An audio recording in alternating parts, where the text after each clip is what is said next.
புதிய உதயம் 91.2 சமுதாய வானொலி நிலைய நேயர்கள் அனைவருக்கும் வணக்கம்.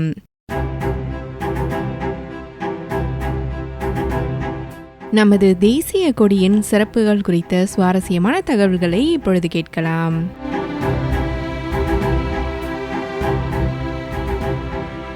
ஒரு நாட்டின் அடையாளம், பெருமை மற்றும் ஒற்றுமையின் சின்னமாக தேசிய கொடி திகழ்கிறது. நம் நாட்டின் தேசிய கொடியை பொறுத்தவரை அதன் பின்னணியில் ஒரு சுவாரஸ்யமான வரலாறும் இருக்கிறது. அந்த பெருமை மிகு வரலாற்று பக்கங்கள் என்ன என்பதை இப்பொழுது நாம் பார்க்கலாம். 20ஆம் நூற்றாண்டின் தொடக்கத்தில் ஆங்கிலேயர்களிடமிருந்து சுதந்திரம் பெறுவதற்கான இந்திய சுதந்திர போராட்டத்தில் மக்களின் போராட்ட ஆளுமையை தகுந்தவாறு ஒற்றுமைப்படுத்த ஒரு பொதுவான கொடி தேவைப்பட்டது. மக்களின் போராட்ட ஆளுமையை தகுந்தவாறு ஒருமைப்படுத்த ஒரு பொதுவான கொடி தேவைப்பட்டது.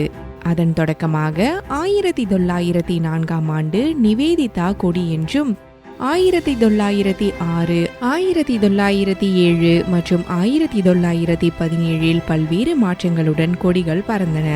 பின்னர் ஆந்திராவைச் சேர்ந்த தியாகி பிங்களி வெங்கையா பல்வேறு பகுதிகளுக்கு சென்று ஆராய்ந்தார். அதன் அடிப்படையில் 1921ஆம் ஆண்டு அவர் வடிவமைத்த இருவண்ணம், அதாவது சிவப்பு மற்றும் பச்சை நிறங்களை கொண்ட கொடியின் நடுவில் மகாத்மா காந்தியின் நூல் நூற்கும் சக்கரம் இடம்பெற்றிருந்தது. அதனைத் தொடர்ந்து 1931ஆம் ஆண்டு கராச்சியில் ஒன்று கூடிய காங்கிரஸ் குழு பிங்களி வெங்கடையா வடிவமைத்த காவி, வெள்ளை, பச்சை வண்ணங்களுடன் நடுவில் சக்கரத்தை கொண்ட கொடி முறைப்படி ஏற்றுக்கொள்ளப்பட்டது. பின்னர் படிப்படியாக மாற்றமடைந்து நடுவில் 24 ஆரங்களை கொண்ட அசோக சக்கரத்துடன் தற்பொழுதைய வடிவம் பெற்றது.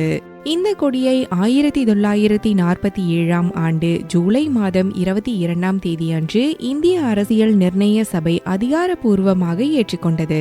அதன் பின்னர் முதலில் டெல்லி செங்கோட்டையில் அதிகாரப்பூர்வமாக 1947ஆம் ஆண்டு ஆகஸ்ட் மாதம் 15ஆம் தேதி நம் தேசிய கொடி அப்பொழுதைய பிரதமர் ஜவஹர்லால் நேரு அவர்களால் ஏற்றப்பட்டது. நம் தேசிய கொடிக்கென்று சில முக்கிய விதிகள் உள்ளன. கொடி துணியானது கைத்தறி துணியில் மட்டுமே இருக்க வேண்டும்.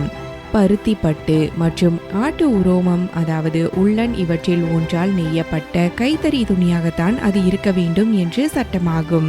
தியாகத்தின் அடையாளமான காவி நிறம், அமைதியின் அடையாளமாக வெள்ளை நிறம், செழுமையின் அடையாளமாக பச்சை நிறம், இவை நம் கொடியின் பெருமையோடு விளங்குகின்றன.